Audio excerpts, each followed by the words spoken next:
बिहार विधानसभा चुनाव को लेकर प्रचार प्रसार और नेताओं का एक दूसरे पर आरोप प्रत्यारोप लगाने का सिलसिला लगातार जारी है। इसी बीच लोक जनशक्ति पार्टी यानी एलजेपी के अध्यक्ष चिराग पासवान ने एक बार फिर सीएम नीतीश कुमार को टारगेट किया है। नमस्कार, स्वागत है आपका जनता रंजन में और मैं हूं आपके साथ सृष्टि श्रीवास्तव।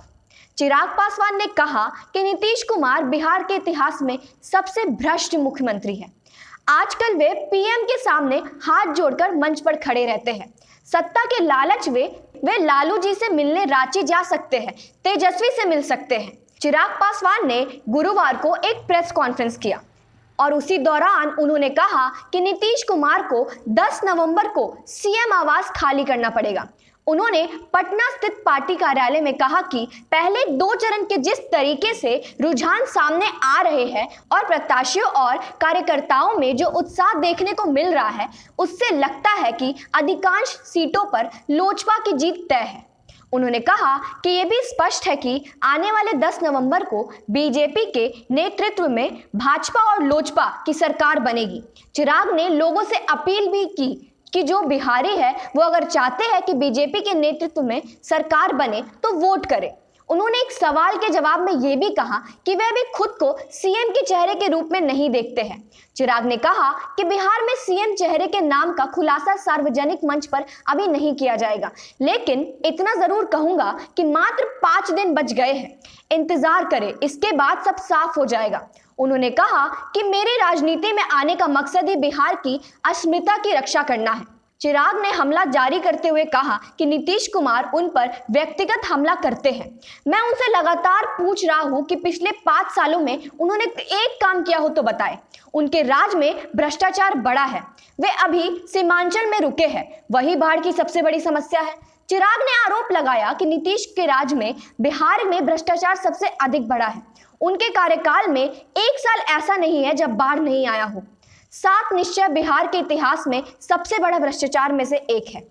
वहीं शराबबंदी कानून को लेकर चिराग ने कहा कि मुख्यमंत्री बताए शराबबंदी की तस्करी का पैसा कहां जा रहा है। कहीं आप इन पैसों का इस्तेमाल प्रधानमंत्री बनने की इच्छा में तो नहीं कर रहे हैं। वो भीड़ में सामने वालों को उकसाते हैं। शराबबंदी भी सबसे बड़ा भ्रष्टाचार में से एक है। मैं पूछ रहा हूं, जब शराब खुलेआम बिक रहा है तो तस्करी का पैसा कहां जा रहा है? पूछता हूं, बाढ़ राहत की राशि हर साल कहां लगाई जाती है? उन्होंने कहा कि बाढ़ पीड़ितों से आग्रह करता हूं कि साहब से सवाल करें कि बाढ़ पीड़ितों के लिए उन्होंने क्या किया है।